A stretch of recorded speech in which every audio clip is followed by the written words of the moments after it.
Indonesia आजकल बहुत ज़्यादा न्यूज़ में है, काफ़ी ज़्यादा बाढ़ आई है और वहाँ बहुत नुकसान हुआ है। इंडोनेशिया एक ऐसा देश है जो 17,000 से ज़्यादा द्वीपों से बना हुआ है। तो कह सकते हैं कि ये दुनिया का सबसे बड़ा द्वीप समूह है। सबसे जो प्रमुख यहाँ पे द्वीप है वो सुमात्रा है, जावा है, कालीमंतन है, बोर्नियो है जो इंडोनेशिया का हिस्सा है, देन इरियन जया जो न्यू गाइना का इंडोनेशियाई हिस्सा है, और सुलावेसी। अगर यहाँ की जनसंख्या देखें तो 25.5 करोड़ से भी ज़्यादा जनसंख्या है, और अगर दुनिया के बाकी देशों से कंपेयर करते हैं तो चौथा सबसे अधिक आबादी वाला देश है। भौगोलिक क्षेत्र जो है इसका 34 प्रांतों में विभाजित है, उसको 7 भौगोलिक क्षेत्रों में बांटा गया है। यहाँ की राजधानी जकार्ता है और जकार्ता जावा द्वीप पर है। अगर हम इसका टेम्परेचर के हिसाब से, जलवायु के हिसाब से वर्गीकरण करें तो ये उष्णकटिबंधीय और समुद्र तट वाला कंट्री है। मतलब यहाँ की जलवायु में आपको उष्णकटिबंधीय विशेषताएं मिलेंगी और कोस्टल विशेषताएं मिलेंगी। विशाल ज्वालामुखी है, यहाँ पे बहुत घने जंगल हैं और पहाड़ियाँ जो हैं वो बिल्कुल स्लोप वाली हैं, सीढ़ीदार हैं।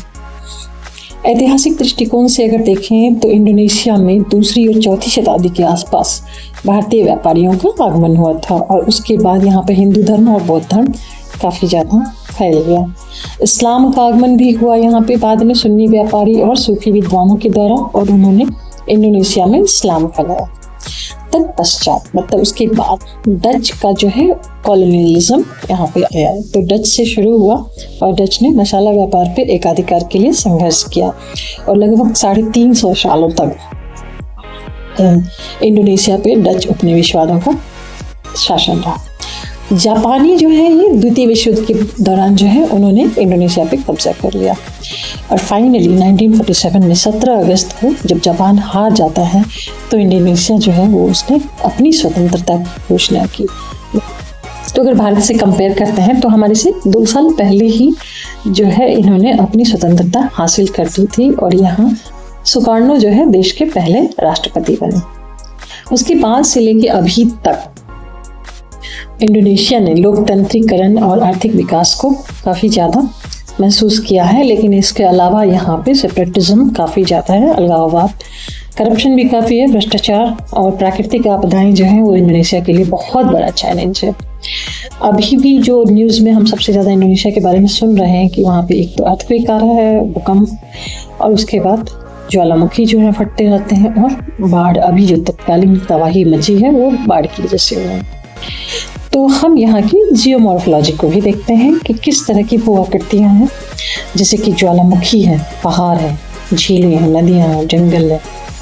इसकी वजह से 4 बड़ी टेक्टोनिक प्लेट जहाँ पे मिलती हैं उसके लोकेशन पे, उसके ऊपर जो है ये इंडोनेशिया जो है देश बसा हुआ है, और इसी वजह से भूकंप और ज्वालामुखी की गतिविधियाँ जो हैं बहुत ज़्यादा हैं। तो आप भी जानते हैं कि ज्वालामुखी जहाँ पर होगा वहाँ पे लावा जो है बाहर आता है, और लावा जब बाहर आता है तो उससे काली मिट्टी बनती है। तो इसलिए इंडोनेशिया जो है बहुत ज़्यादा उपजाऊ जमीन के पे बसा हुआ है, और सक्रिय ज्वालामुखी है तो उसकी वजह से जो है हमेशा डेंजर भी रहता है।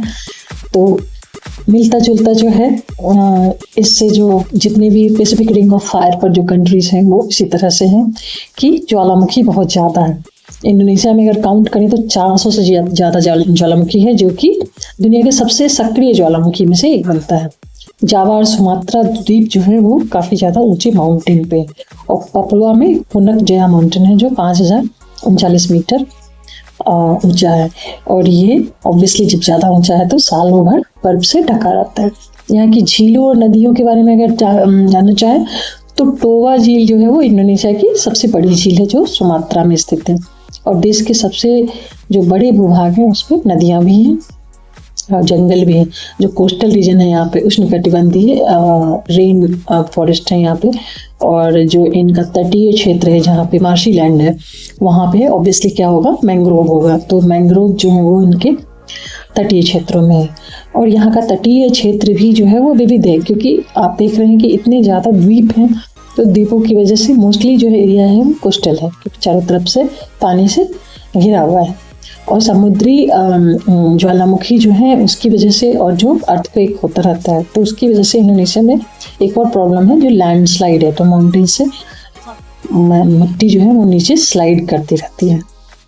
तो सबसे जो बड़ा कारण है यहाँ पे प्राकृतिक आपदाओं का, वो इसकी अवस्थिति है, क्योंकि ये प्लेट मतलब टेक्टोनिक प्लेट्स के जॉइंट पर स्थित है। जो ये टेक्टोनिक प्लेट्स हैं वो क्या है, यूरेशियन, इंडो ऑस्ट्रेलियन, पैसिफिक और फिलीपीन का ओशन प्लेट है। तो ये 2 ओशन प्लेट मिल रहे हैं और 2 जो हैं वो कॉन्टिनेंटल प्लेट्स हैं। और ये चारों जहाँ पे मिल रहे हैं तो कभी स्ट्राइक कर रहे हैं, कभी फोल्ड हो रहे हैं, कभी टकरा रहे हैं, तो कभी स्लाइड कर रहे हैं। तो उसकी वजह से भूकंप और ज्वालामुखी कंटिन्यू आते रहते हैं।